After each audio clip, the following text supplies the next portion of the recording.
Good afternoon. I'm Michael Volpe with the Village Preservation and Improvement Society. I want to welcome you this afternoon to this event. My partner in crime here is Jeannie Flahy from League of Women Voters, and we welcome you all too. It's quite a nice day to have brought out such a large crowd. But as we say in the League, democracy is not a spectator sport. So we like to have everyone involved. We are a nonpartisan organization devoted to informing voters of the candidates and the issues that are going to affect them, especially ones that appear on the ballot, such as the water referendum here in Falls Church City. We will also be having sponsoring a program October 27th on the corrupting influence of big money. It will be held here in the Senior Center also. So thank you very much for coming. Back to you, Mike. Thank you. There will be another forum, candidate forum, that both the League and VPUS will be sponsoring, and that'll be on Wednesday, September 25th, and that'll be across the street at the community center, at the City Council chambers. We welcome you to attend that as well. That will be broadcast live. This program is being taped for future broadcast on cable TV here in the city of Falls Church. You might ask why these organizations, VPUS and the League, are doing this. Is because we're civic-minded organizations that are making sure that the electorate is informed as to what's on the ballot, and that's why we're doing these two forums. As you may know, in November of this year, there's going to be an election with a very long ballot. You have 3 statewide offices, you have a delegate race, you have 3 constitutional officers, you have a city council race, you have a school board race. And so after you've been through 6 or 8 computer screens, suddenly you get to this question, a referendum question, yes or no, about the sale of the water system. What is this all about? Well, we hope that this program this afternoon will inform you about that. We've asked 2 people who have been intimately involved in this question to make presentations to you: Wyatt Shields, our city manager, and Charles Murray, who's the general manager of Fairfax Water. Each of them has a PowerPoint presentation to make, and then we'll open it up to questions, and we hope that all of the questions that you have will be answered. There are materials in the back. Wyatt brought frequently asked questions that the city has prepared, and there's also the language of the referendum question. So with that, I would like to introduce Wyatt Shields, our city manager. Thank you, Michael. Thank you, Janie. Thank you for the opportunity to be here with you all today, and I appreciate the work that VPUS and the League of Women Voters have done to set this forum up. We do have several other opportunities to get information out to the public about the sale of the water system and the referendum question that will be on the ballot on November 5th. And on my last slide, I'll have those dates, and we have additional city-sponsored town hall meetings that we will do in conjunction with Fairfax Water. Before I get started, if we could do just a few introductions, and I would ask Chuck Murray, who will present after me, if he would stand up and just introduce himself. Hi, I'm Chuck Murray. And as you've heard, I'm the general manager of Fairfax Water. And oddly enough, I'm a resident of the city of Falls Church. Also from Fairfax Water, we have Jeannie Bailey, their public information officer, who is with us today. And if I could just also ask our city council members to stand up and introduce themselves before we get underway. I know we have Vice Mayor Dave Snyder in the back, Councilmember Phil Duncan, Councilmember Ira Kalin. And are there any other council members? So I have about 16 slides that I will go through to help frame up the terms of the sale of the water system that were agreed to through a mediation process. And when we say that these terms were agreed to, what I mean by that those are agreed to and they are now subject to approval by the voters of the City of Falls Church on a referendum that will occur on November 5th. Before we get into the terms of the sale of the water system, though, let me just spend a little bit of time to talk about what the water system is. We have a long history with the City of Falls Church in the water business. We're very proud of that history. I think it's been instrumental in the story of the growth of the city and the growth of the eastern part of Fairfax County. We're currently the 13th largest water utility in the Commonwealth of Virginia. We have about 34,000 accounts serving a population of approximately 140,000 people in the City of Falls Church in eastern Fairfax County. The water utility operates in an enterprise fund, so it's overseen by the City Council, by myself as the city manager. We have a utility director, Brenda Creel, and all the revenues and expenditures for the operation and provision of water service are handled out of an enterprise fund that is separate and apart from the city's general fund. I think that's a very important point in terms of understanding how it fits within the city's finances. We do have annual revenues and expenditures of about $21 million per year. And we have 54 dedicated employees that work to provide our customer service and to repair the water mains when they break, etc. And we purchase our water as a wholesale customer of the Washington Aqueduct, which is operated by the Army Corps of Engineers. So the Falls Church system is one of 3 wholesale customers, the other 2 being DC and Arlington County. And this is a map of our service territory. As you can see, this is the City of Falls Church, and this is Arlington County. So our traditional service territory can be described as that area south of the Potomac River, between Arlington County and the Beltway.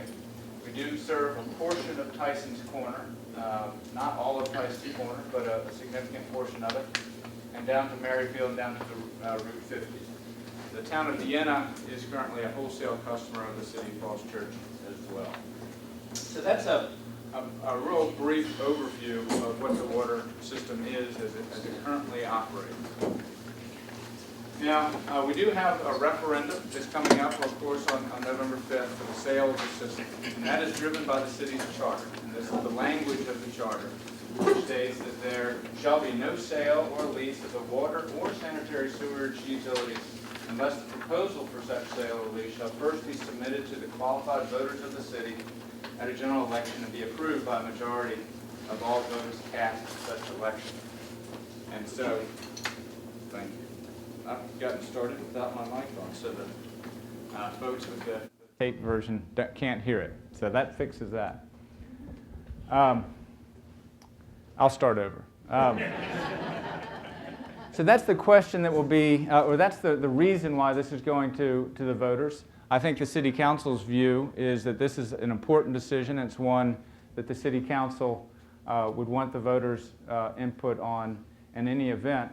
The referendum question, which will be on the ballot, is phrased thusly, and it will be the last question on the ballot. Shall the City of Falls Church sell its water system to the Fairfax County Water Authority for consideration, including a payment to the city of $40 million and a boundary adjustment that will bring within the city's boundaries the George Mason High School and Mary Ellen Henderson Middle School properties, certain city-owned properties on Gordon Road and Shreve Road, and certain other properties. And then there'll be a block for yes and a block for no on the ballot. So let's talk about the terms for the sale in more detail. And I'll say at the outset that I have been involved in the negotiation of these terms. And I've recommended to the City Council that the City Council proceed with this agreement subject to the voters' approval. But I think both Chuck and myself, our role here today is not to advocate for or against the referendum question, but to attempt to provide information so that the voters can make their decision. But to the background on the water sale agreement, it is a 3-way agreement between the City of Falls Church, Fairfax County, and the Fairfax Water, the Fairfax County Water Authority. The terms of the agreement were negotiated through mediation. The city had instigated litigation against Fairfax County, and as part of that litigation, mediation was undertaken under the auspices of Federal Magistrate Judge Teresa Buchanan. And in November 2012, we reached agreement on the basic terms and communicated that out to the public. And since that time, we've developed a much fuller agreement that's about this thick and has many exhibits and appendages to it to document all of the assets that we'll convey and all of the terms in their fullest extent. But those basic terms that were agreed to in November 2012 are reflected in that agreement. Those terms hold. The City Council, Board of Supervisors, and Fairfax Water Board have all approved that agreement. Again, now subject to the voters of the City of Falls Church approving it in November. So some of the key terms, the purchase price as noted in the question, is that Fairfax Water will purchase the assets of the Falls Church water system for $40 million. It's important to understand that within that number, per the terms of the sale agreement, the city will retain the liabilities, many of the liabilities associated with the water system, and those include debt and fully funding our future pension obligations. And together, those total approximately $30 million, and $30 million is really the high end of what that number will be. So net proceeds of $10 million. In addition, undesignated cash in the utility fund, the separate enterprise fund, will stay with the city not to exceed $3 million. Within 2 years, rates for all of our customers will be lowered to the Fairfax Water rate. Currently, the city rate is $3.27 per 1,000 gallons. That's the uniform rate for all of our customers in the city and outside the city. And the Fairfax Water rate is about 30% lower than that. So one of the outcomes of the sale of the water system is a lower water bill and approximately 30% lower for all of our customers. The city's water utility employees will transfer to Fairfax Water. Fairfax Water is bound under the terms of the agreement to offer employment for a minimum of 3 years for all existing city employees in the water fund for a term of at least 3 years. And that is subject to normal disciplinary actions and things like that, but they can't be released through a reduction in force, for instance. We have 2 boundary adjustments that are associated with, that are part of this agreement. One of them relates to the school properties, and the other is property on Gordon Road. In total, it's just about 38.5 acres that would be annexed into the city. So we'll talk about those in a little bit more detail. The school properties are the George Mason High School and Mary Ellen Henderson properties, totaling about 36 acres. Now, within the agreement states that for 50 years, 70% of that land that's being brought into the city shall be used for school purposes for this 50-year period. 30% of it may be used for any purpose. This is a very important provision for Fairfax County. They were concerned about what might happen on that future site. So this was a subject of some negotiation. The 30%, however, will go through a land use planning process with the school board and the planning commission, the city council, to determine the school needs on the campus, and then determine what might be available for economic development. And this is all part of a larger term strategy and a framework of a strategy ultimately to be able to carry out school improvements on that site. And we'll show both of these parcels on a map in just a moment. The second is the Gordon Road properties. These are familiarly known as the property yard, and so the property yard will also be brought into the city limits. So looking at a map, we first have the George Mason High School and Mary Ellen Henderson properties. This is Route 7. This is Haycock Road right here, and George Mason High School and Mary Ellen Henderson. So in terms of the private property that's being brought into the city, this sliver of the West End Shopping Center, which is currently in the county, will be brought into the city. Haycock Road for this portion will be brought into the city, but then the acreage associated with the high school and Mary Ellen Henderson will be brought into the city. So we have a very large footprint for our high school. We'll go through a planning process, but conceptually the idea is that this is a high school facility that, while it was renovated with several decades ago, it is a facility that's also approximately 50 to 60 years old. And should it be redeveloped, it could be redeveloped on a smaller footprint using that land more efficiently for school purposes, which could potentially open up land at some place to be determined on the site for economic development that would assist in the financial planning for those school facilities. On the Gordon Road property, we have the property yard where, if you went to the recycling extravaganza yesterday, you paid a visit to the property yard. A couple of things to note. This is the portion that's currently in Fairfax County that will be brought into the city. This is largely a parking lot, and this is open space, and this is where our operations occur. And so we'll go through land use planning there as well to determine the best use of that property. On the other side of the street, this is the old Dale Lumber property site. And as part of the agreement, we have given an option to Fairfax Water for a term of 10 years to lease that property for operations. And we're in the midst of discussing those lease terms right now. Also on this property is the hypothermia shelter. And we're in discussions with Fairfax Water about excluding that part of the property from the lease terms so that that shelter can continue to operate. We believe that that will be the outcome there. And we know that certainly will be the outcome for next winter, and we'll work through the terms to allow that use to continue to operate there into the future as well. But so this part of the property yard will be leased to Fairfax Water for a term not to exceed 10 years, and then be available to the city for economic development or other uses as well. So the assets of the city that convey to Fairfax Water, well, it's essentially a turnkey operation. Everything that's needed to operate the water utility conveys. And so our water towers, our pump stations, all the water mains, valves, and hydrants, of course the land and the easements that those assets are on or protected by will convey, and our utility equipment and vehicles. So again, all the equipment that is needed to continue a seamless operation for our customers under new management by Fairfax Water if the agreement is approved by the voters. I would note that the sanitary sewer facilities that are owned by the city are going to be retained by the city. The footprint of our sewer service is very roughly the same footprint as the city limits itself. It's slightly larger.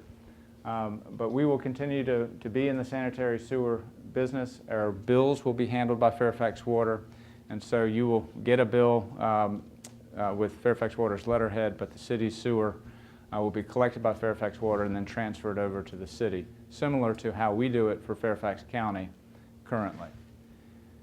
This is important in terms of, as we go forward with our stormwater utility, there are obvious synergies between managing a stormwater system and sanitary sewer, and so those enterprise funds will be separate from each other, but we'll share equipment and we'll share staff, and we'll be able to allocate costs between them.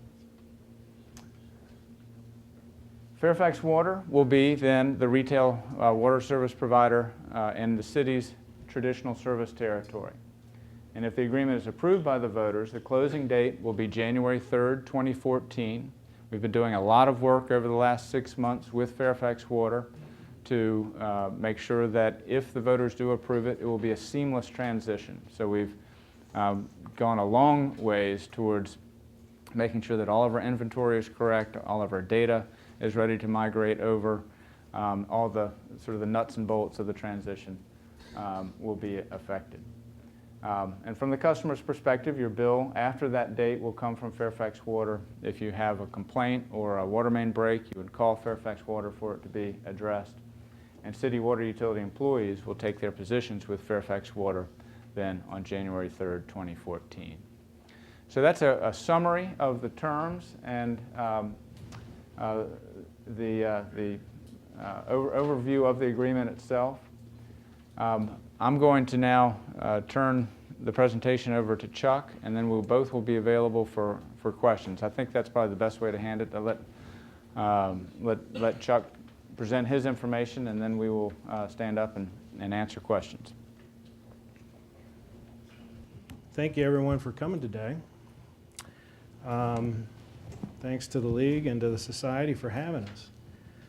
We're pretty excited about this arrangement, and we're looking forward to January 3rd. Let me do a couple of things first. Let me first finish introducing Jeannie Bailey. Where are you, Jeannie? Jeannie's a lifelong Fairfax County resident. Been in the water business her whole life.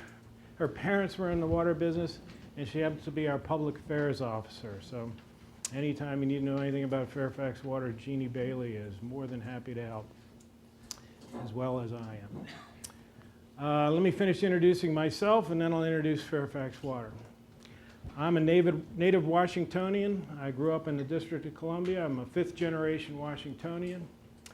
I spent 25 years living in Montgomery County, and 21 of those years working for the Washington Suburban Sanitary Commission, which provides water and sewer service for Montgomery and Prince George's counties in Maryland. In 2003, I was fortunate enough to take a job at Fairfax Water, and part of the requirement was that I moved to Virginia, which I was more than happy to do. And Fairfax Water's headquarters are in Merrifield. And in 2003, I'm frantically looking for a house that would be an easy commute to Merrifield, and lo and behold, we found a place in the city of Falls Church, and I've been a happy resident of the city since 2004, when we moved in. And many of my neighbors are here today. Thank you, neighbors, for coming.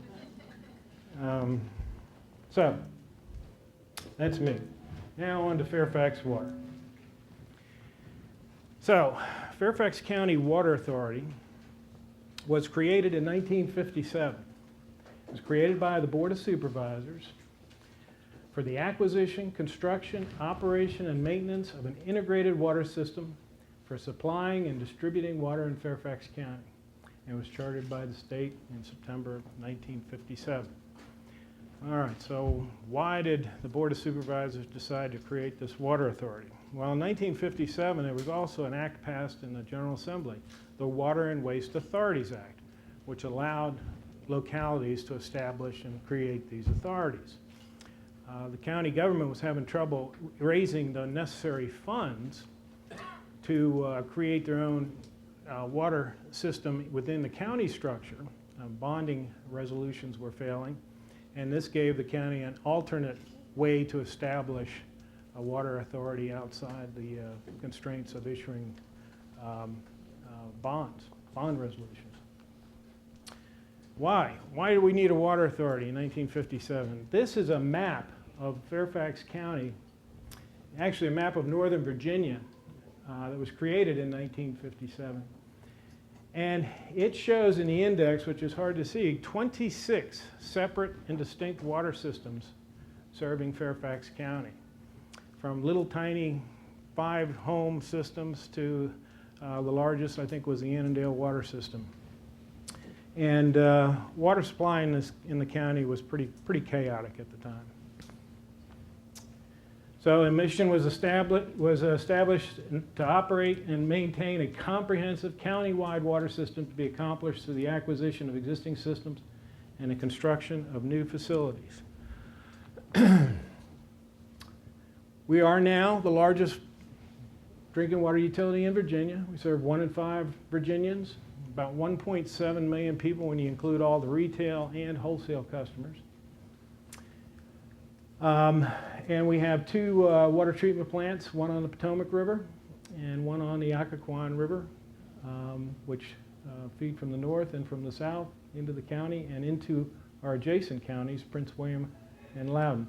There's a map here showing the service area. We'll talk a little bit more detail about that with a map that you can see. So about 50-50 split between retail and wholesale customers. About 240,000 retail accounts in Fairfax County. So the darker color there are all our retail customers. The lighter colors are all the wholesale customers, includes Loudoun County, Prince William County, Dulles Airport, town of Herndon, City of Alexandria, Fort Belvoir, and recently the town of Vienna. The white area that you can see just outside of Arlington County is largely the City of Falls Church water system. So, where are our facilities? This just gives you a general idea. We have the Corbliss plant in the north on the Potomac River near Herndon. There's an intake on the river right in the middle of the Donald Trump golf course, if anybody's familiar with that, Trump National. And a pipeline that pipes the water 7 miles to near Herndon to the Corbliss plant. We have the Griffith plant, which is brand new down in Lorton. Any of you who drive down 123, and just before you go over the river, if you look to your right, you'll see some new buildings which look like the buildings on the left, which is the old prison. That's the Griffith water treatment plant. We have a property yard in Newington and one in Chantilly, and our main offices, as I said earlier, are in Merrifield on Prosperity. These are the main offices. That's Executive Park Boulevard, runs down the right side, and that's Prosperity in the background. We have an engineering building on the left, and our main administration building is on the right. This is the Corbliss plant up near Herndon. About 175 million gallon a day water treatment plant with advanced treatment processes, includes ozone and GAC filtration. This is the new Griffith water treatment plant in the south in Lorton. Same treatment processes, opened in 2006 and replaced 3 older facilities that have been down there since the early 50s. This is the Newington maintenance yard, the Chantilly maintenance yard. So, what does all this mean? We're going to purchase these water system assets if the voters of this city approve it, and we're going to not only acquire those assets, but an important factor is we're going to acquire this third source of supply, the Washington Aqueduct. And that's going to be a tremendous value to Northern Virginia. So we have provided backup supply for the City of Falls Church off and on over the years. That provides some redundancy for this area.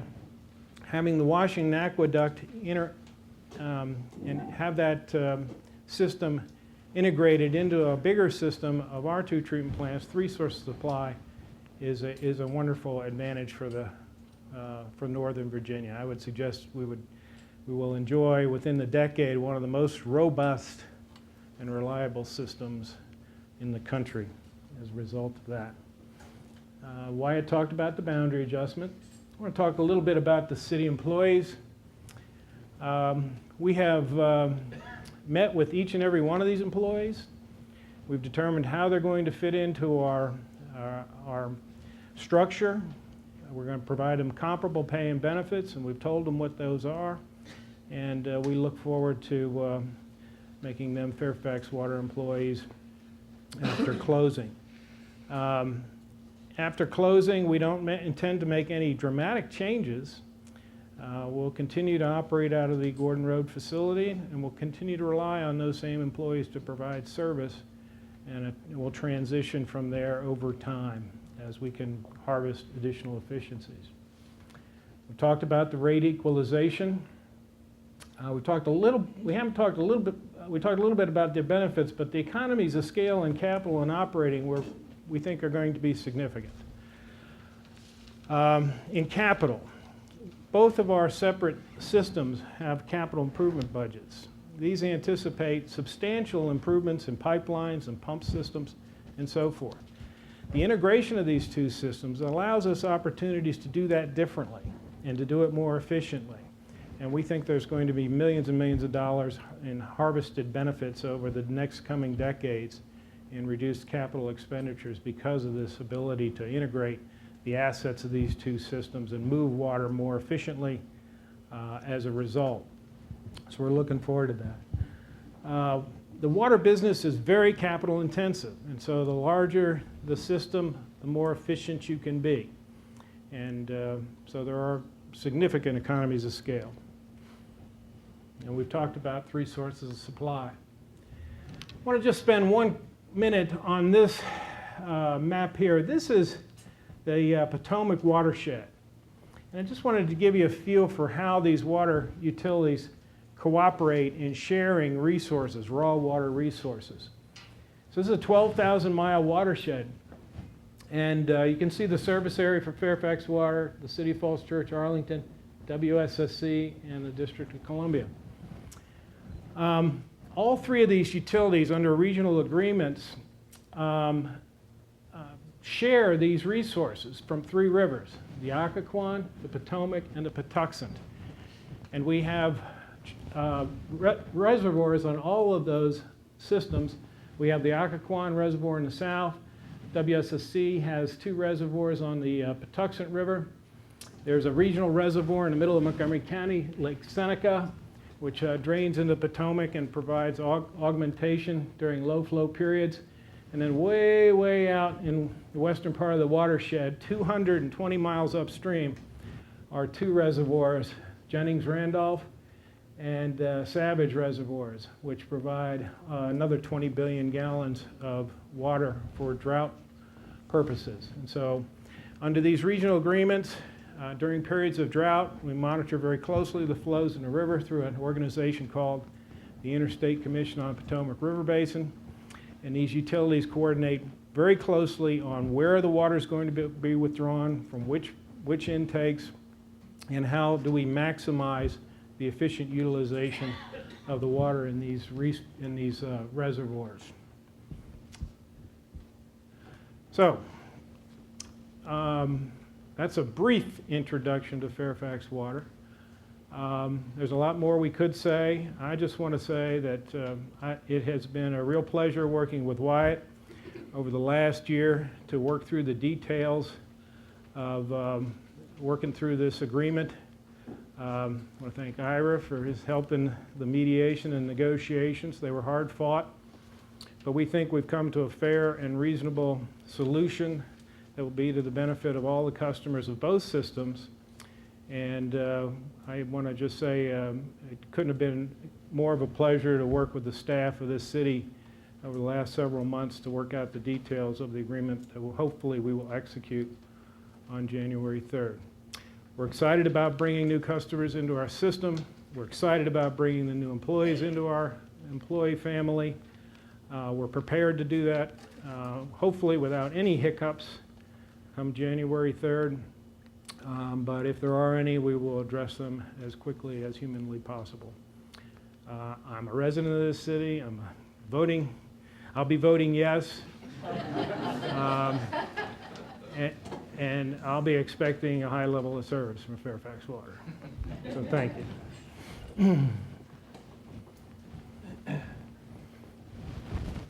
What I'd like to do now is have questions from the audience. And as you ask the question, I'm not going to run up there with a microphone, but Wyatt or Charles are going to repeat the question so that the camera can get this for the taping on Falls Church cable television. So please stand up, ask your questions of one or both of the gentlemen, and they'll respond. Yes, ma'am. For those of us whose water bill is automatically deducted, will that continue? Will we have to do anything to make that continue? Well, I can say we want to make it as seamless as possible for the customers. Let me ask Chuck to answer that question. Yeah, it can continue. I don't know that I can specifically answer whether or not you will have to do anything. Do you know, Jeannie? I do. Okay, thank you. Jeannie knows.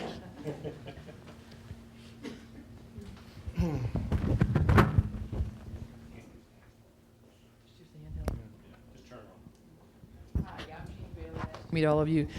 Yes, we will be sending out information should the referendum pass. We will be sending out a customer information package to each of you. Those of you who are already on automatically deducting that, we'll be sending you a form that acknowledges that will continue, or that you'll. I can't remember the detail of whether you'll have to tell us that's okay to continue, or whether you have the option to opt out. I think we're working out the details of that. But you will receive an individual package with the acknowledgement that you already have that, and that we'd like to continue that with you. Thank you. Certainly. And for the people watching at home, I needed to repeat the Thank you. If you've signed up for automatic deduction for your water bill, will that continue seamlessly after January 3rd? So that was response to that question.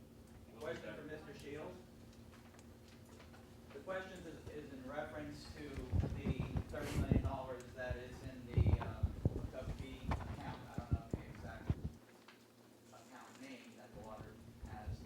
And I would like you to address the transfer of those $30 million.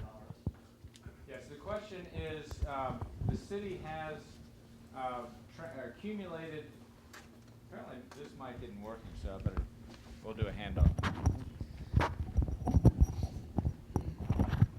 When developers hook up to the City of Falls Church water system or any water system, they pay a number of connection fees.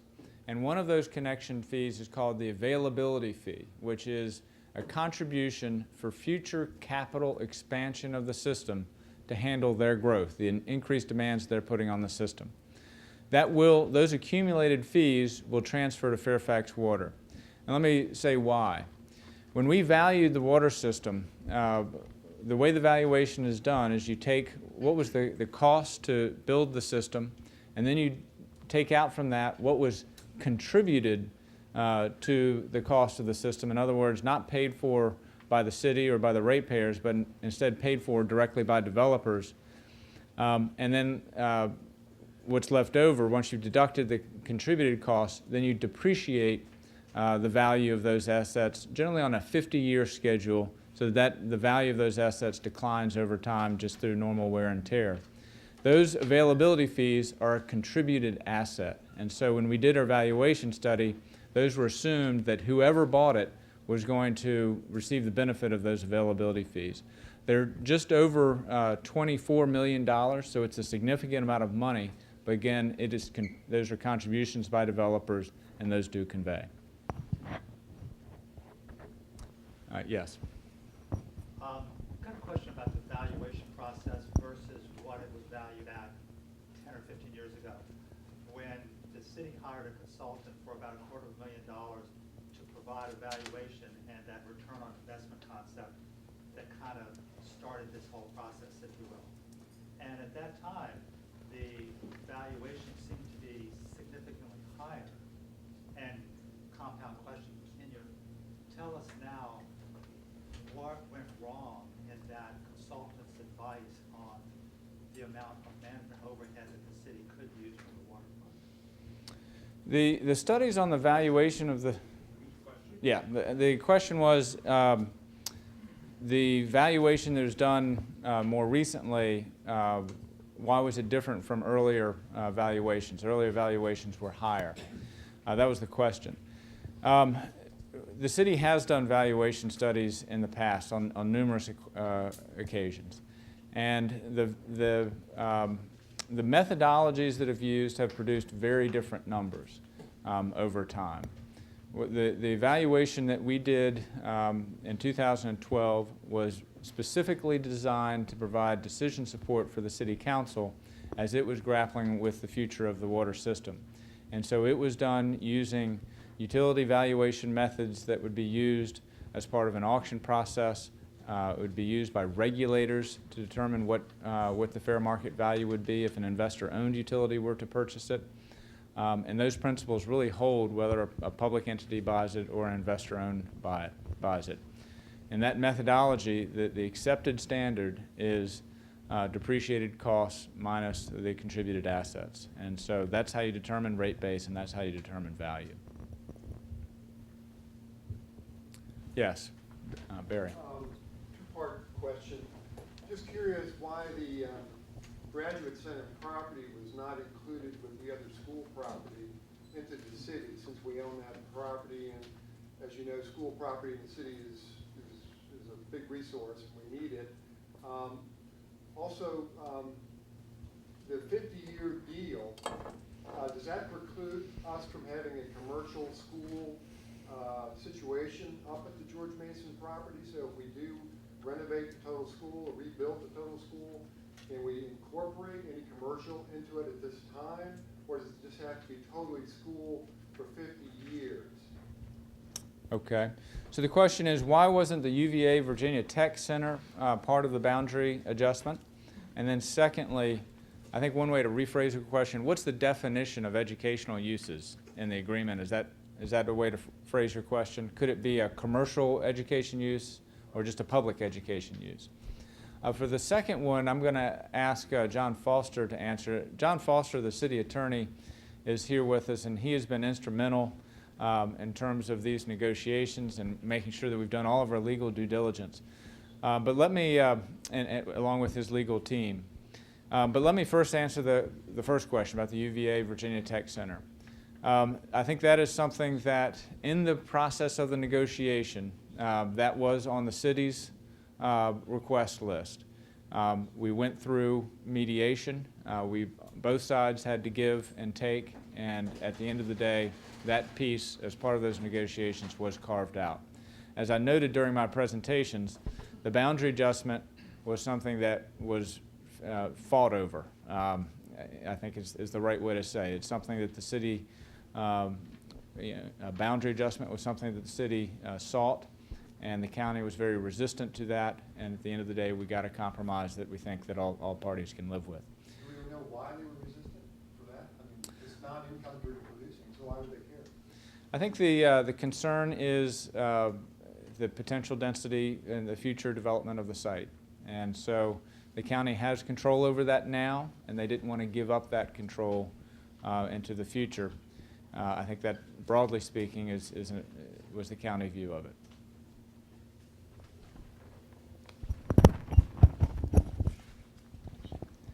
And Mr. Bushow, your second question was, is the 50-year limitation with respect to educational uses, is that limited to public education uses, is it broader than that? Is that your question? Can commercial be incorporated if we Yeah. wanted to do a commercial school?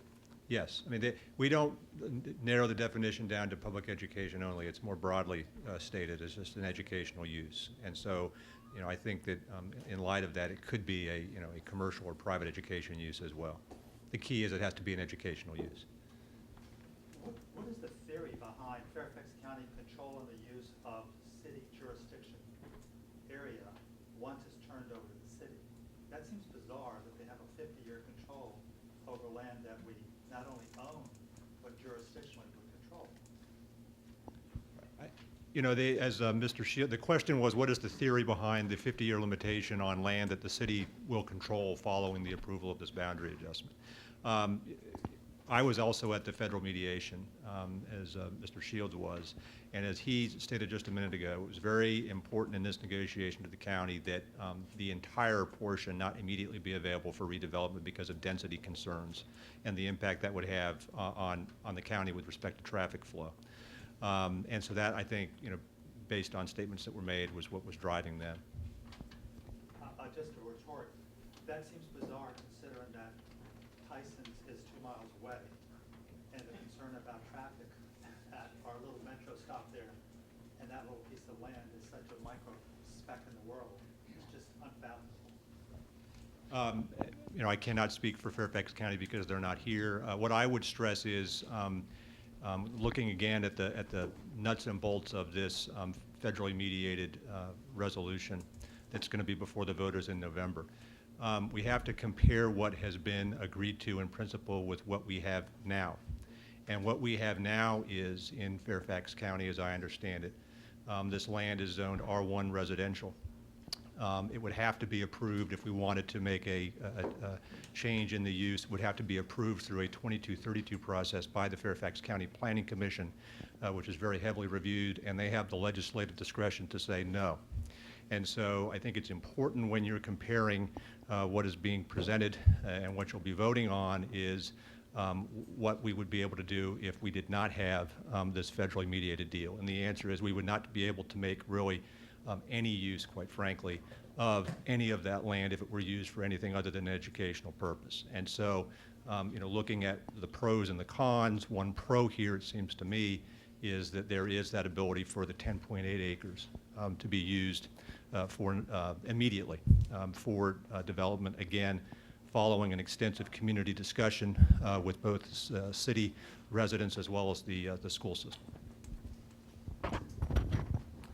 And just one additional point on that as well. As we were going into these negotiations, the school board is doing long-range visioning for what the future of that campus can be.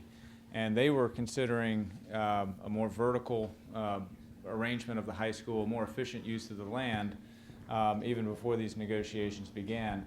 Well, that configuration would also require a 2232 approval by the county. The school is currently at the density limits that the county will allow, and so we had regulation to go through even to continue it with our public school uses. And so I think that this boundary adjustment does solve for school-related issues as well as the potential for economic development. Your microphone, you need to hold it up Close to the mouth? Thank you. Tom? I have some questions about the boundary transfer. I guess I got 3 questions about it. If you have 3 questions, I'm going to give you a microphone. I don't know if they're that amazing of questions. Thank you. First of all, the boundary adjustment is where schools are and the property yard. And part of the whole question of this is, what if the vote is yes and what if the vote is no? What if the vote is no? What would happen, if anything, to the schools and the property yard? Would there be any problem if the vote was no, or what? Well, if the vote was no, with respect strictly to the boundary adjustment, the status quo would maintain. So as the schools did its planning, land use planning, and school planning, they would need to do that through the county. And likewise, for the city, as we do our public works planning, any permits that we needed, we would go through the county. So nothing would ever happen? Well, Fairfax said, well, get these schools out of here, this property out of here, or would that be a risk or not? I think that the status quo would maintain. Now, would they say no to anything on the school side? I don't think. No, I mean, would I they wouldn't make that change the speculation. status quo? Is there a risk of that? This is a risk assessment thing about voting no. In terms of a punitive action by the county in the future or Not something like that? punitive, but just a change of something. It's I a think the general clearest question. way that I can state it is currently the county has control over that property. Yes, it does. And that would continue to be the case if the referendum does not pass. All right, so we just don't know. Anyway, okay, the next question is, this is a very minor thing, but item 10 says all of the property impacted is owned by the county. I mean, the facilities there, not the land, right? Seems a funny wording there on item 10 in this. Well, the land and the facilities affected by the boundary adjustment are owned by either the city or the school board. So the city owns this land? Yes. But the city owns the land now? Yeah, let's draw a distinction between ownership, which we are a landowner just like anybody else is a landowner. Okay, What the issue is a boundary adjustment. Who has political control over the future land use of that property? That's the question. Okay. So it is zoned by Fairfax County, and any building permits that you require go through the Fairfax County approval process today. If the referendum passes, building permits go through the city. okay, thank you. The last piece is if the sale is approved by the referendum, in other words, if the answer is yes, then the boundary adjustment must be approved by Fairfax County.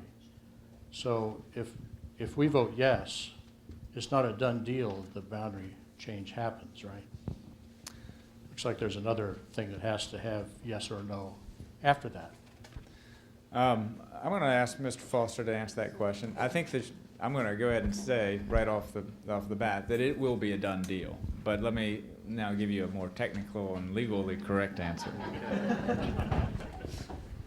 So just so I'm clear, the question is, if the referendum passes in November, is the boundary adjustment at that point a done deal? Is that the question? Well, it looks like it is. Yeah, okay, so and again, not here to argue with anyone. I can just tell you how the process will work going forward. The boundary adjustment process really has multiple steps to it. We first have to go to the Commission on Local Government, which we have done, and lay out the reasons why the boundary adjustment should be approved. We had a hearing with the Commission on Local Government here in the city in July. That was publicly noticed. We did have a few folks attend and observe. At that hearing, they took information from city staff as well as county representatives on why the boundary adjustment, as Mr. Shields has explained it, is in the best interest of the Commonwealth, in the best interest of the City of Falls Church, and in the best interest of Fairfax County. They are actually meeting tomorrow to vote on whether they're going to recommend that this boundary adjustment be approved or not. Mr. Taves, outside counsel, and I are going down tomorrow morning for that hearing. Once they make a recommendation, and every sign so far is that that recommendation will be a positive one, we then have to get the matter referred to Fairfax County Circuit Court, which will appoint a 3-judge panel. And the 3-judge panel will then review this issue, look at the recommendation of the Commission on Local Government. Now, having said all that, I am not aware of any instance where the 3-judge panel has ignored or disregarded the recommendation of the Commission, and in this case, where you have an agreement between the parties, ignored the agreement that the parties have entered into. But you are correct that after the referendum passes, the final step with respect to the boundary adjustment will be the approval by that 3-judge court. And we're working that process as quickly as we can so that the date that Mr. Shields mentioned, the goal for closing on this transaction, if it passes at referendum, is January 3rd of 2014. Okay. So the gist of what you're saying is as if the weatherman says there's a 95% probability of rain tomorrow. You're saying it's kind of like that, right? Yeah, I think that to put it in a weather context, because weathermen in this area in particular are not always accurate. But I would again stress this, that we've looked very closely at prior boundary adjustment cases, and where you have a situation as we do here, I think that the parties are all in agreement. I think we're going to get a favorable recommendation from the Commission on Local Government, and then if we have the referendum pass in November, I just don't see a basis, quite frankly, under the law at that point for the 3-judge court to not approve the boundary adjustment. Thank you. Yeah. Next question, and let me go here in row 2. Those who have looked at water system privatization to any degree have probably learned that a sale to another neighboring public authority is usually a better outcome for the consumer than a sale to a private entity. So I, for one, am happy that that's the direction we ended up going. That said, I wonder, is there anything in this agreement to prevent Fairfax County at some point in the future from selling the Falls Church water system to a private party? And as a corollary to that, will the public have a chance to see the entire agreement, since you say it's that thick and not just a paragraph that we'll be voting on? There were several other issues that came up in the run-up to this transaction, including seats on the board of the Fairfax County Water Authority. There's objection to getting just 3 seats to their 20. I was wondering what the outcome on that is, too. Okay. Let me ask Chuck to answer the first question about the ability of Fairfax Water to privatize any portion of its of the authority. Wow. That's not in our DNA. We were created to do just the opposite. I don't even think we have the legal authority to do what you've suggested. That would be my question. But can I answer that for sure? I cannot, because nobody has ever asked that question. I can tell you this, that if we would have the same problem if we tried to do that with the Corps of Engineers and the Washington Aqueduct. They are required to sell water only to a public entity. So I don't think that's an issue. Chuck, wouldn't you still be obligated to meet the rate equalization? Wouldn't you still be obligated to meet the rate equalization requirements if a private entity purchased it? I would think so, but that's just not going to happen. We don't give up customers. The question had been if the agreement is available to the public. It is available to the public. It's currently on the city's webpage, and so it can be read. And the question in terms of a seat on the Fairfax Water Governing Board, that is not part of the terms that were agreed to, so the city will not have a seat on the board. Let me go here and then there, just to try to get folks who haven't asked a question yet. Is there anything written in the agreement to penalize either party for failure to fulfill the terms of the agreement? And the only one that would be significant in that regard, I suppose, is the 50-year limit on use. What if the future city council decided it was going to ignore that? Is there a penalty written into the agreement, or what would be the response to that? I don't know the answer to that question. The question was, are there penalties for not following the terms of the agreement, such as if the city chose not to follow the 50-year requirement for educational uses on with the boundary adjustment? The short answer, Mr. Benton, is there are not penalties per se in the agreement if a future city council were to ignore that 50-year restriction. Having said that, my assumption based on history is that we would be sued. And it's just a fact. I mean, this is an important issue for the citizens of the city, clearly. It's also an important issue for the residents of Fairfax County. And so I think that's what would come of that. You know, up to this point, everybody's been working in good faith together to, you know, negotiate this agreement, and I would be shocked if what you've described in your hypothetical really came to pass. I'd like to go back a minute, if I could. I think it was Mr. Kay was asking questions about, well, what if, you know, in one hypothetical, if the three-judge court does not approve the boundary adjustment. Another thing that I forgot to mention, it's an important point, is that the actual sale of our system is conditioned expressly upon the boundary adjustment being approved. And so if the boundary adjustment, for whatever out of the blue reason, is not approved by the three-judge court, then the sale of the system would not go forward and be finalized. Let me go here on this side of the room, and then I'll come back to you, sir, in the blue shirt. When Tom was asking the question about what would happen to the schools if the citizens voted no, I seem to read here and understand that the litigation would start again. And that's Great term to use. I think that's probably, I mean, I don't want to speculate about future litigation, but there are unresolved questions of law with respect to the operation of the water utility particularly. Now, other land use issues, I'm not forecasting litigation there. But, you know, the Fairfax County had adopted an ordinance that would do two things. One would have the county staff have a role in regulating the rates duly adopted by the elected city council. That's a question of law that we would want to get resolved. And then secondly, the county adopted an ordinance that mandates all development in the county hook up with Fairfax Water.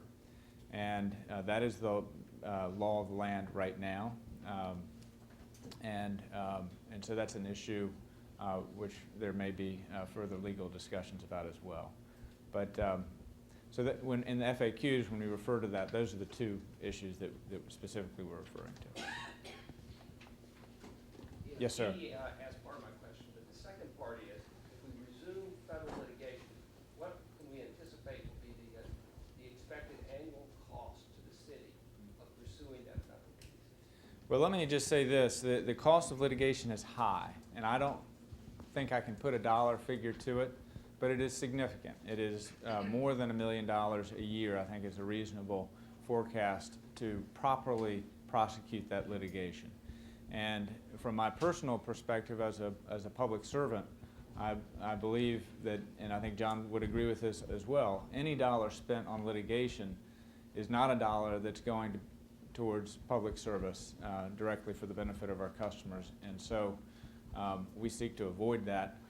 We do it when it's necessary, but we do seek to avoid it. And so the referendum resolves all the pending litigation, and I think that's very important. Yes, sir. Harry.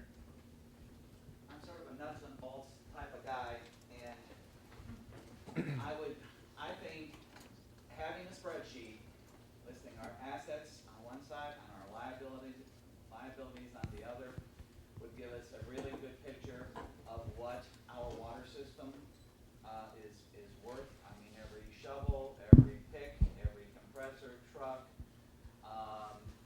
We own 24 parcels of real estate in Fairfax County. Are all 24 going to be transferred with this sale? Yes. Or are we retaining some of those? All of the land that's associated with utility operations will convey. The property yard, as I noted earlier, will be leased to Fairfax Water, and then at the end of that lease is retained by the city. Even undeveloped properties that we own, such as the 7 acres in McLean, that's transferring over? Yes, sir. There are no pumps on there, there are no structures. Why? That land was bought by the water utility. It was paid for by ratepayers, so it's an asset of the water system, and so it conveys. And in terms of the valuation, we do have the valuation study on the city webpage as well. So that's available for people to see and to understand how that is done. We do think we got the best in the business to conduct that valuation for us with SAIC. They have a subgroup that does utility evaluations across the country, specifically for transactions.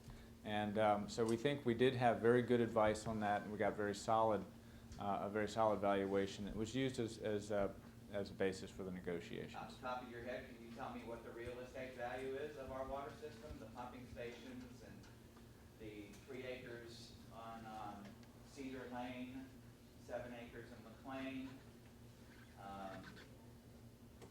pumping station on Kirby? I mean, there's a land and a building value, and I know the county has assessed those properties. Mm-hmm. Do we have a total of the assessed value of that real estate? We did valuations of those properties as part of this overall process, and so we didn't just rely on the county's assessments. We did our own valuations on a market basis, which generally produces a higher value than the assessed value, and so that was all part of the calculus. And what is that number? I don't have that number at the tip of my tongue because we do have a number of properties. From a citizen, I'm requesting Okay. you come up with a spreadsheet listing assets and liabilities, and I think that would give everyone a better idea of the actual physical worth of the system. I don't even want to touch the business end of the system. Mm-hmm. Because, we do, and don't forget the 500 miles of water main pipe, is that what we own approximately? About 400 miles, that's 400 right. miles? Mm-hmm. And that has a value of about $1 million a mile? Well, if you go with replacement costs, you have a very big number for the system, but that's not the way these transactions are conducted. And so, and there's an earlier question also about the different methods that you can use for evaluation. And you can have a book value, which is a certain value, but in terms of a fair market value for a transaction, that's the methodology that we used for this valuation study. And but I take your point about laying out all the assets. In terms of some of the land parcels, I think that's probably easier to do. But the inventory that's associated with this transaction is very long. And so we will not have a dollar value for every piece of inventory. But we do, when the valuation is done, we have all the records for 50 years of all the expenditures that were made and how they were made and what was bought with them. And then that's put into a depreciation schedule, and the contributed assets are also deducted out. And that's the basic method. And one question and I'm done. Chuck, can you tell us why Fairfax County allowed 2.2 square mile Falls Church City to build a water system in your county?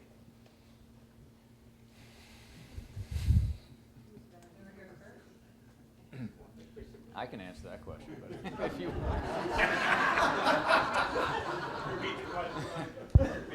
So the question is, why did Fairfax County let the City of Falls Church build a water system for McLean, for Merrifield, for a portion of Tyson's, for Seven Corners, etc. And I think the answer is that the city was there first, as Kathy Allen just noted. I do think it was the vision and the leadership of the city councils of the 1940s and 50s. They saw a growing area. They took actions to provide this vital public service. There wasn't anybody else standing up to do it. The city needed a public source of supply from the Washington Aqueduct because our wells were going dry in the 1950s. And so we made that expenditure to build the water mains and bring the water to the city. And having made that investment, we were there to serve McLean. And with that business, we developed the engineering expertise and the staff expertise and the know-how and the financial capacity to then buy the McLean system, etc. So that's how that history grew. But it is noteworthy that in the 1950s, there was litigation between the City of Falls Church and the new Fairfax County Water Authority. This is not something that the county necessarily was enthusiastic about, but there wasn't anyone else to do it, and we stepped forward to do it. And once the Water Authority was formed, litigation ensued to stop the expansion of the city water system and to delineate its boundaries. And that was a 30-year agreement that expired in the 1980s. And since that time, we operated through the spirit of that agreement up until the point where the litigation recommenced in 2009. Let me finish my comment now. So in effect, we provided water, which provided the county a source where they could rezone their properties from one building per 5 acres to one building per quarter acre or whatever, because they had a source of water. They no longer needed pumps. And our pipes run all the way to Fairfax Circle. They run, of course, tied to a certain section of Tyson's, and of course, Langley and McLean. How many millions, maybe billions of dollars of tax revenue has the county taken in because of the availability of Falls Church city water? So we did the county one huge favor. And from my point of view, I don't think $40 million is a lot of money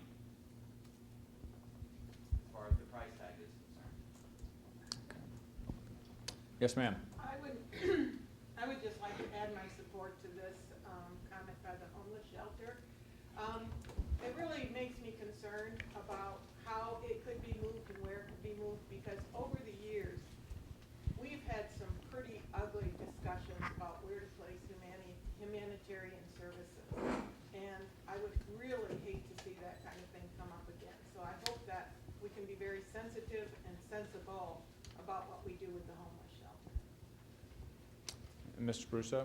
Well, I'd like to thank both the good faith of the city and Fairfax Water and Sharon Bolivar, the Board of Supervisors, who've taken on the homeless shelter. And very helpful we can stay there. And we've been discussing, my question is more general. I found out, though, that a lot of the agreement, the general agreement is on the website and everything, but a lot of the detail work involving the transfer of the water system as well as the lease of the building is still being worked out. My question as a voter was, how far ahead of the voting date will these documents be available publicly so one who might be interested in any of these documents can refer to them and read them before the vote? Is that going to be available by the end of September? Is that going to be available by mid-October? What's the target date so that voters can go to the full documents if they want to? Well, in terms of the exhibits to the agreement, one of the last ones is the lease for the property yard. And so we have been working to develop that lease. We have not yet sent it over to Fairfax Water, but we will do so this week, and we expect that will potentially be some back and forth on that, and then once we have agreement on that, we would post it along with the rest of the agreement. When will that occur? I would like to think that that would be done by the end of September. And I would just note, the earlier question, which I failed to repeat, was also about the homeless shelter that's located at the property yard. And I would just note that, that Chuck has been, when I brought this to his attention, he was supportive of allowing that to continue while they ultimately will conduct operations around it. We're making changes to the fence so that there can be a safe entrance for the homeless shelter that will not be intermingled with the utility operations, and making other changes like that to facilitate its continued operation there. But I appreciate Fairfax Water's cooperation on that. And let me just say, we have not asked for any change in that arrangement, nor do we anticipate asking for it. We see no conflict with our use of that, the remaining portion of the site and the continued use of the homeless shelter. So we don't see a problem. Okay, let me go in the far back of the room. Yeah, the FAQs mention the water rates, but is there a similar price guarantee for tap fees or other hookups so that our future commercial development is put at a competitive disadvantage? Yeah, the FAQs refer to the commodity rate, but the agreement refers to all of the rates, and all of the charges would be uniform. Yeah. Recently, Fairfax Water has also acquired, I believe, the Fairfax City water system and Vienna, town of Vienna water system. Could you, Chuck, could you discuss the terms of those acquisitions at all?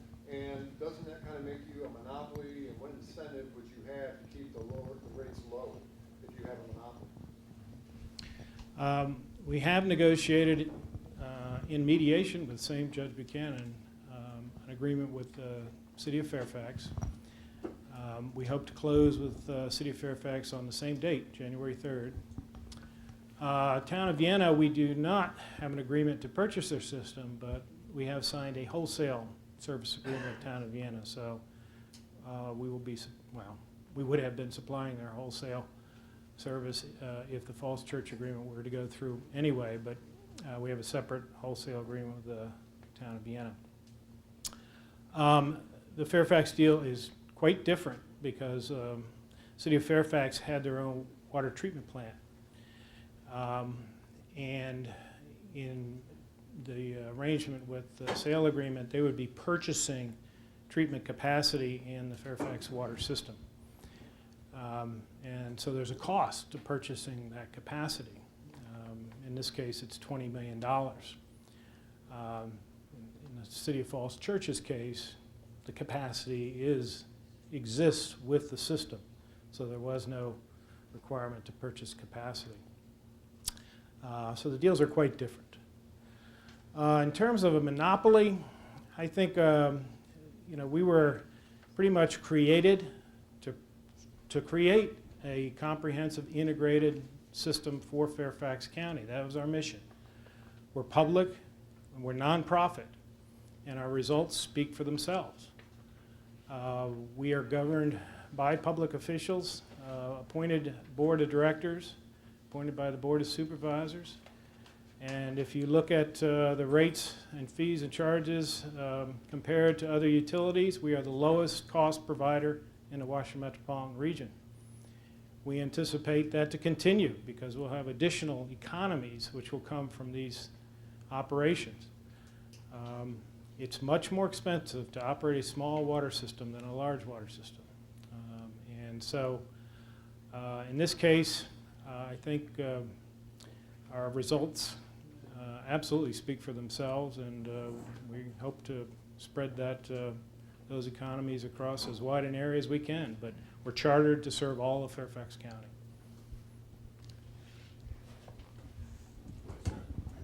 Well, Mr. Murray, while you're standing, I think I have a question about results, because I've tried over the years to find results for Fairfax Water, and they don't seem to be available. And transparency is one of our big buzzwords here in Falls Church and in Fairfax too.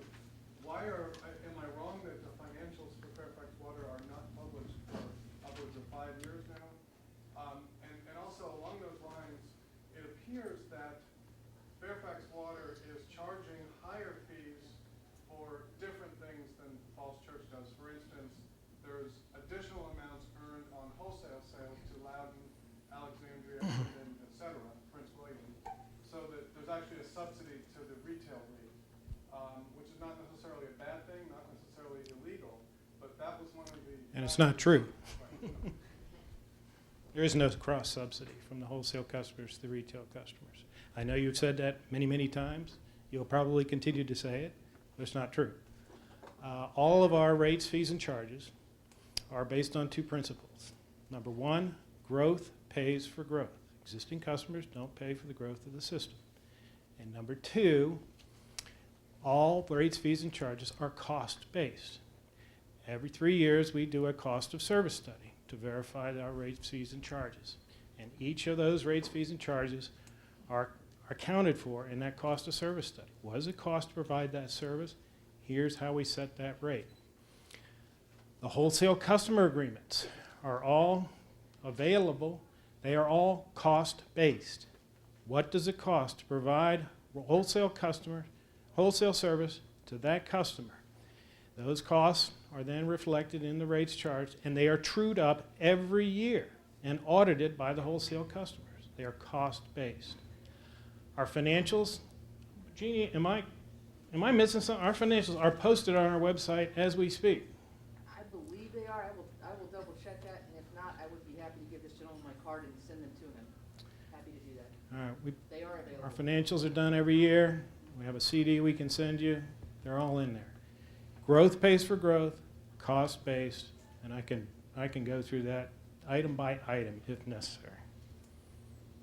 And Wyatt, a couple of small questions. One, and this goes along with the spreadsheet and the reckoning that I think the citizens need, is what is the status of the pension funding and the $3 million of net cash that would be transferred or retained by the city after the sale? We currently have a permanent injunction against transferring money from the water fund to the general fund. And what would the status of the $3 million be at the end of the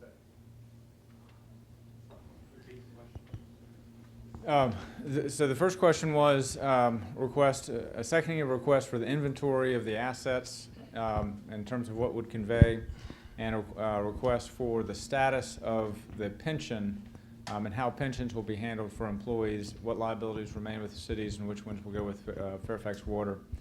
And then lastly, the cash. And let me ask Mr. Foster to answer the last question in terms of the transfer of cash, but I'll go through the first ones first. With respect to the pension for employees, what we are discussing and the way it's framed up in the agreement is that the pensions will transfer all the liabilities associated with the pensions, and actually the pension itself, the employees will continue to accumulate that benefit essentially exactly as they do under the city's pension plan as they will with Fairfax Water. So the issue there is what's the cost associated from an actuarial basis of those future liabilities. The city's pension fund is relatively well funded compared to pension funds across the Commonwealth of Virginia and across the country. When you read about pensions and how underfunded they are, the city's is relatively better funded than most. Nonetheless, we're not 100% funded, and therefore there will be an actuarial cost that has been part of our calculation and part of those liabilities. Future undeterminable cost. You know, is the cost ever going to be fixed, or is there some long-term obligation? Yeah, what we will do is we'll decide on a number, and then those liabilities will convey over to Fairfax Water. And that's for all of our current employees. For all of our existing retirees, those pension benefits will continue to be paid out by the city's pension fund. Mr. Foster.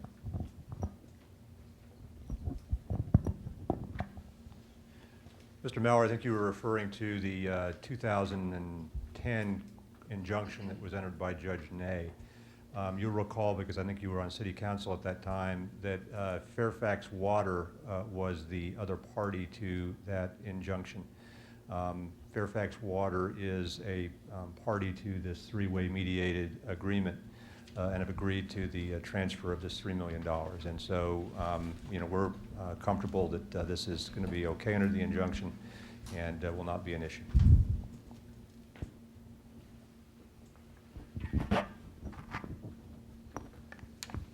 Yes, sir. Was the way that you have wholesale water sales to other jurisdictions, was part of the discussion process at any time that City of Falls Church would become a independent water system only covering the city boundary and turn the county portion over to Fairfax Water? One follow-up. Our question was it ever considered that the city would remain a water utility serving just the city limits of Falls Church? As we went through options, that was an option that we looked at.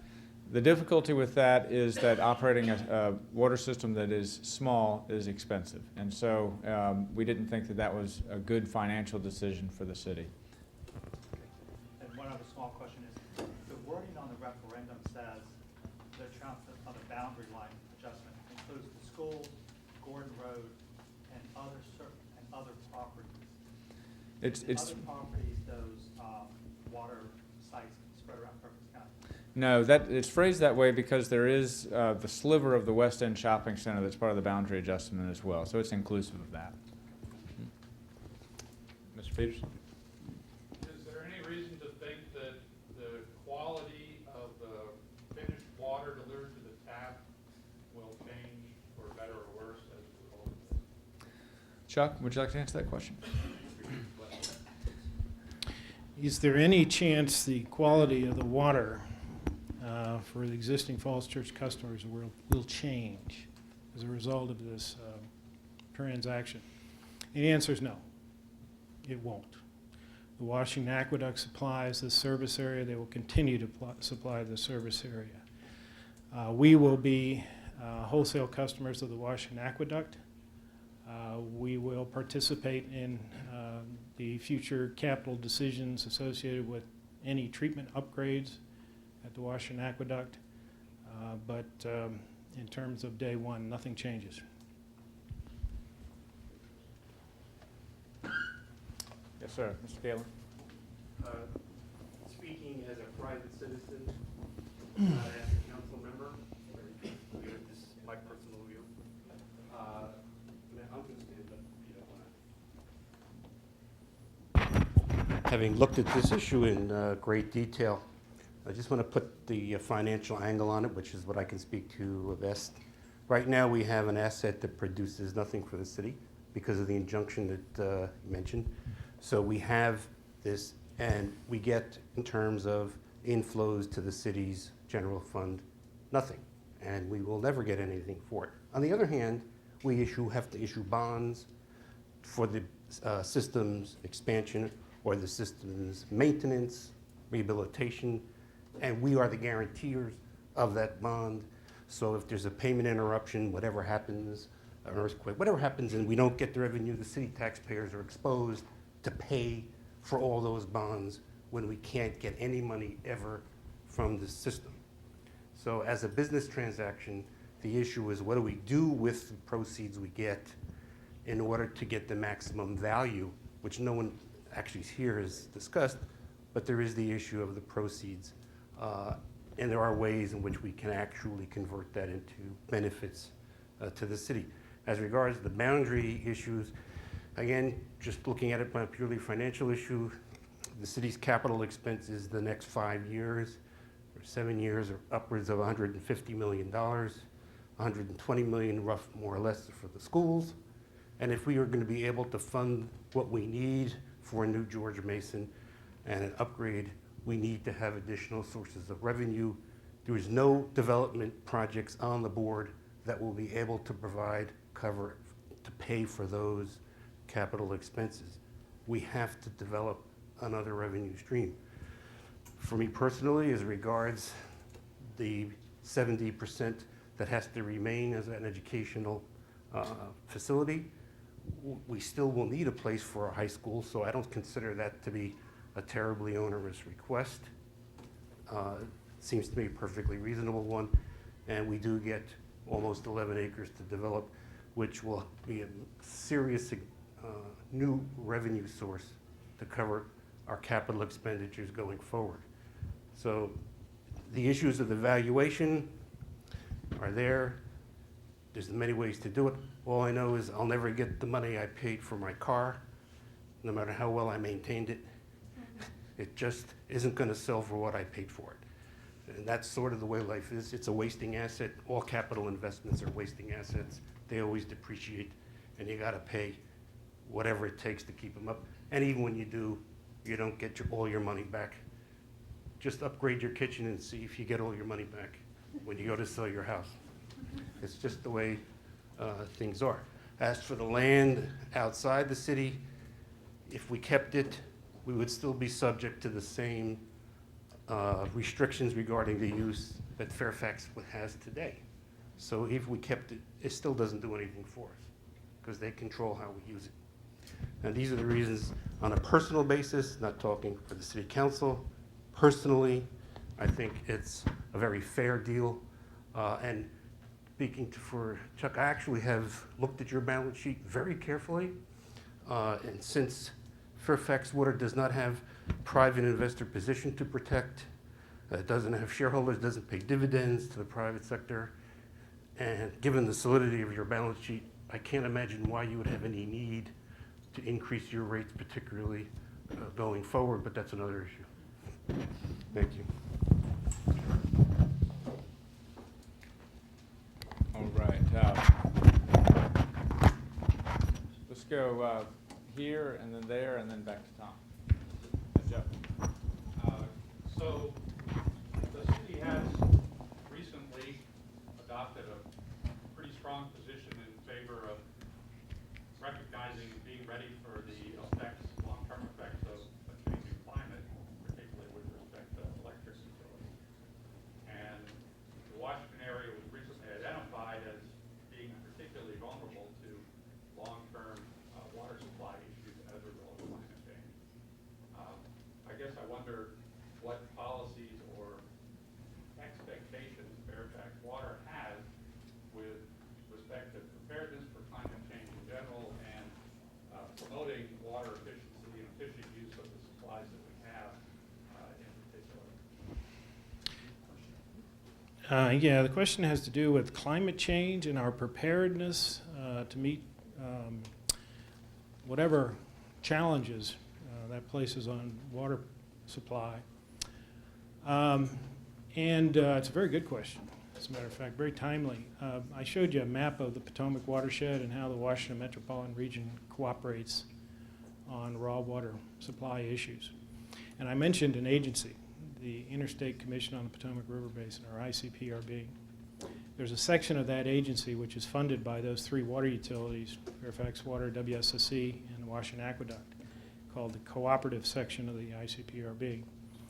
And under the terms of a 1982 agreement, the Water Supply Coordination Agreement, that co-op section conducts long-term outlooks and predictions on supply and demand looking 20 years into the future, and they do it every 5 years.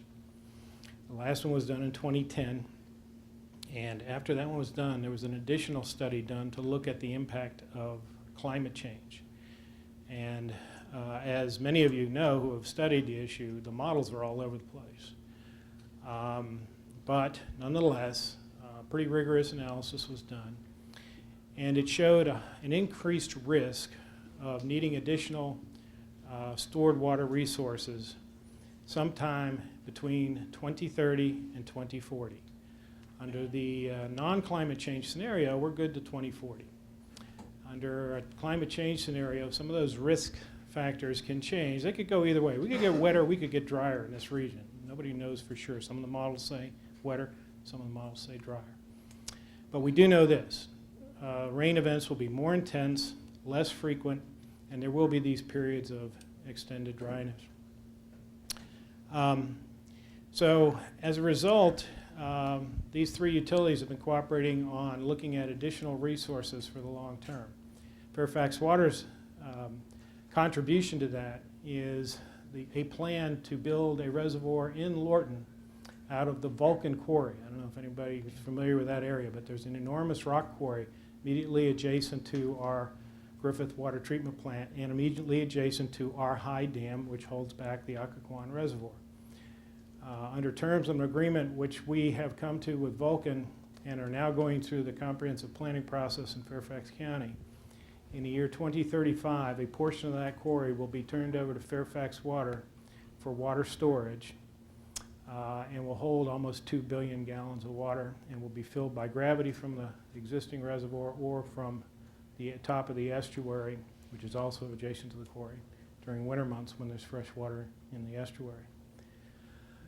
Then in 2085, the rest of the property will be made available to Fairfax Water and will hold a total of almost 17 billion gallons of water immediately adjacent to our Griffith Water Treatment Plant. It's an accident of geography which is of great value to the entire metropolitan region and will provide us some of the assurances that we think we're going to be needing about that time.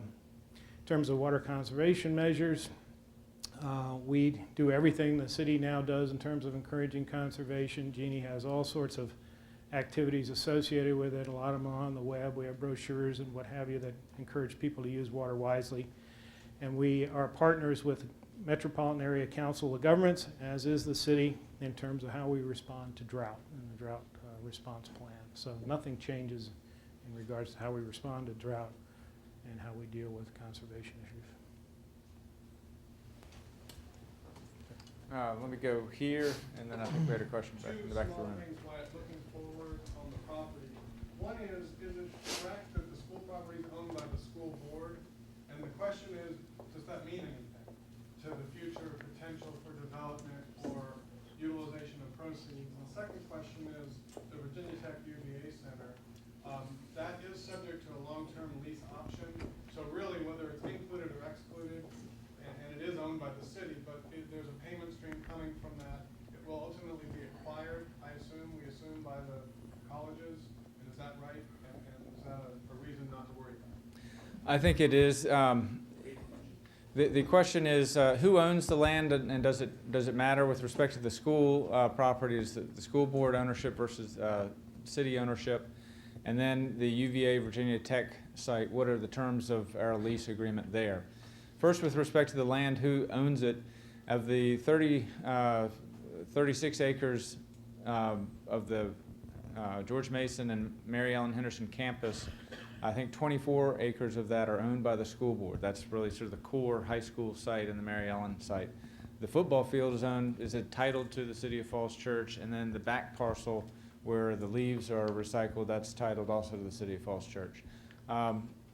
So that's how it gets broken out. I think that for the land use planning process, I think the schools will need to evaluate school needs, and then at the same time we're doing the land use process, we'll also consider the economic development potential, and we'll do that in partnership with the school board. The lease for the UVA Virginia Tech Center, we do have a 30-year lease for that land, so it is also under a constraint for public education uses. That land can only be used for, and there the term in the lease is public education uses. At the end of the term of that lease, UVA and Virginia Tech have the option to purchase. And so that's the status of that property. But it was of interest during the boundary adjustments. It's not part of the boundary adjustment because of what might happen after 30 years. But I guess now it's 20 years plus. But that's the basic background on that. I'm sorry, what is the option payment, if you can recall? The option to purchase is $3 million. That's in 15 years or so? It expires about that time. I think more like 20, but yeah. Tom? You had your hand up earlier. If you've. Still trying to figure things out with. I'm going to come back to you. Okay, next question. Mr. Snyder. Thanks. As a private citizen, I'm not going to make a comment as a private citizen or as a public official, but I do want to ask John Foster to take a minute, because there have been references made to Judge Nay's decision and the Army Corps of Engineers decision. So if you could summarize what they both said, was there an effort to appeal Judge Nay's decision? And then what is the effect when you take those two legal decisions that are the law of the land right now in terms of what we can or cannot do with the system going forward? I think the public needs to have a fuller explanation of that particular component than we've received so far. Thank you, Vice Mayor Snyder. There were two questions there, and I'll repeat them. The first is with respect to what was referred to as the Judge Nay decision. And for those of you who weren't following closely back in 2010, Judge Ney, Fairfax County Circuit Court judge, issued a decision ruling that under the Virginia Constitution, the city's ROI, return on investment transfer, that we had taken for decades pursuant to our city charter, was unconstitutional. And he ruled it was an unconstitutional tax on our county customers because they cannot vote for city council. He declared it unconstitutional. He declared our charter section that allowed us to do it null and void. We then appealed that to the Supreme Court of Virginia. Unfortunately, the Supreme Court upheld Judge Ney's decision. And so that is the law of the land, as was stated a minute ago. And going forward, the city cannot, in light of that ruling, take a return on investment transfer. When we were doing that, in the years shortly before Judge Ney's decision, the city was earning about $2.4 million a year that it was transferring from the water fund to the general fund. That is now gone. And so, as has been mentioned at various points in this meeting this afternoon, the city no longer can earn money from the system. It has to operate it at cost. So that's number one. The second question that Vice Mayor Snyder raised was with respect to the Army Corps.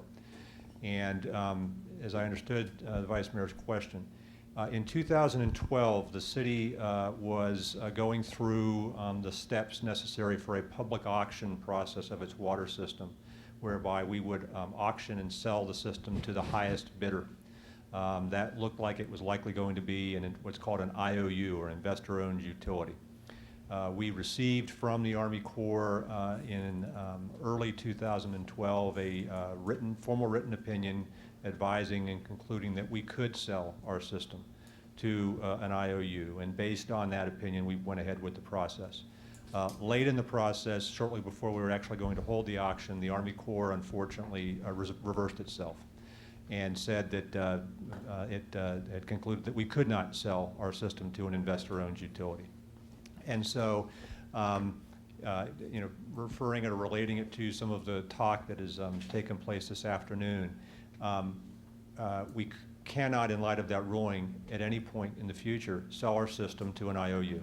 We really have one prospective purchaser, quite frankly, and that is the Fairfax County Water Authority. In our negotiations in the federal mediation, one key point that we had and we were able to obtain was to obtain a value that was in the range of the fair market value done by SAIC. That was $40 million. And so we obtained a fair market value number. We also were able to obtain the boundary adjustment that has been talked about as well. So. Yes. On Judge Ney's decision, it seems ironic that he would base his decision on that the county ratepayers could not vote for city council, yet the city ratepayers will not have a vote on the Fairfax Waters Board, nor do we get to vote for Fairfax County's. So it's the exact same issue swapped. Now, in other cases, Fairfax Water is selling wholesale to independent systems. But we would uniquely be coming under Fairfax Water in a way different than any of their other customers. Yeah, I think the one key difference between the scenario you laid out and the scenario that was in place prior to 2008 is that Fairfax Water is what's called an enterprise system, as Mr. Shields mentioned. They cannot, by law, transfer any of the revenues they receive to the Fairfax County Board of Supervisors and have those revenues be used for general county services. All the money that is earned by the Fairfax County water system, as I understand it, stays within the Fairfax County system. So I think that's the key distinction. Certainly, I think if Mr. Murray wanted to add anything, I'd let him do that. That's absolutely the case.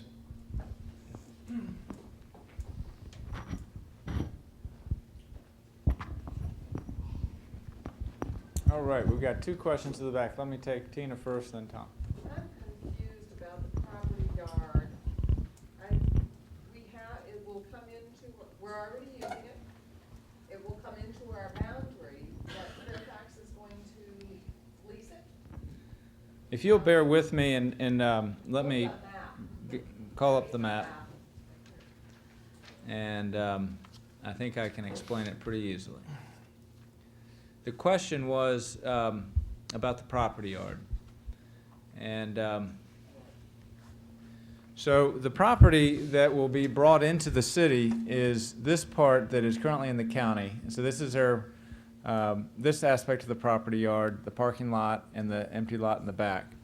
The area that's going to be leased to Fairfax Water is the part of the property yard that is already in the city, but which we currently use for water utility operations. So this warehouse is filled with water mains, fire hydrants, etc. And for continuity of operations, that's going to continue to be used that way for a number of years. It is our, I think, mutual understanding that clearly Fairfax Water has an option for a lease for 10 years. I think their intention is to move to a different facility earlier than 10 years, but that would be subject to the contingencies of their plans. Thank you. Tom.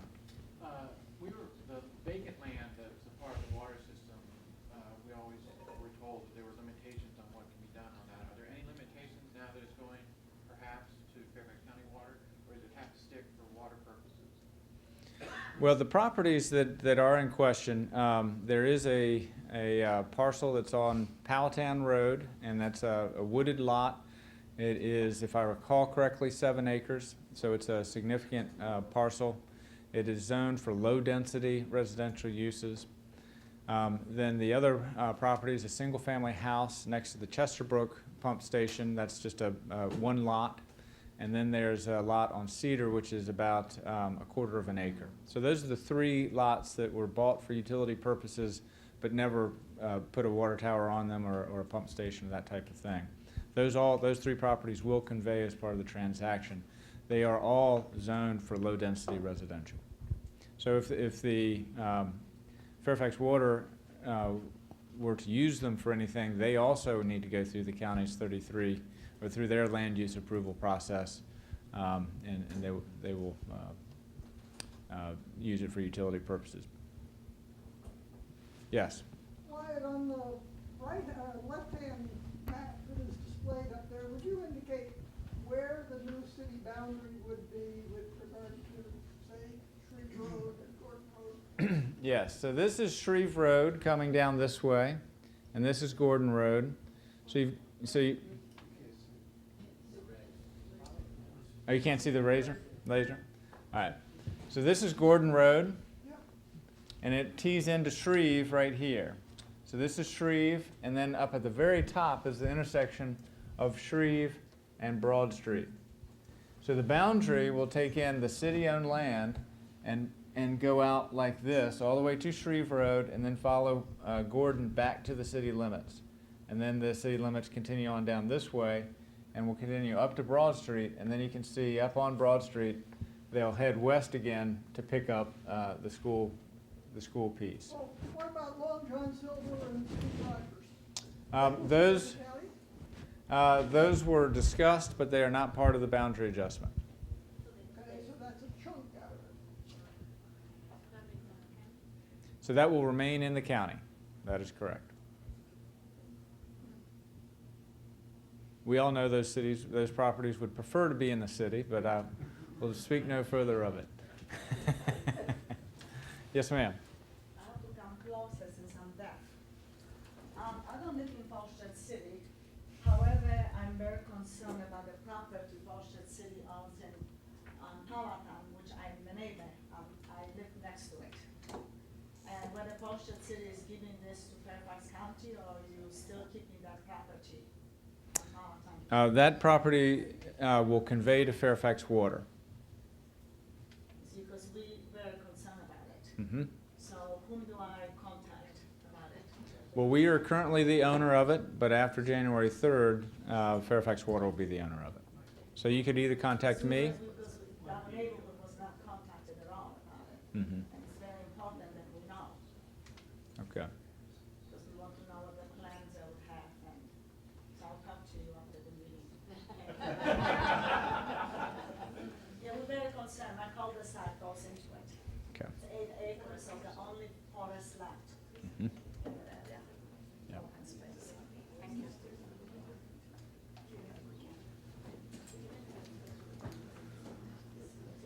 If there are no other questions, both the League and VPUS will have the broadcast dates for cable TV, so this program will be rebroadcast if your friends or neighbors were not able to come here. On behalf of the League and VPUS, I want to thank you all for attending and for providing a very interesting dialogue and questions and answers. And I want to thank our speakers, Wyatt Shields, Charles Duncan.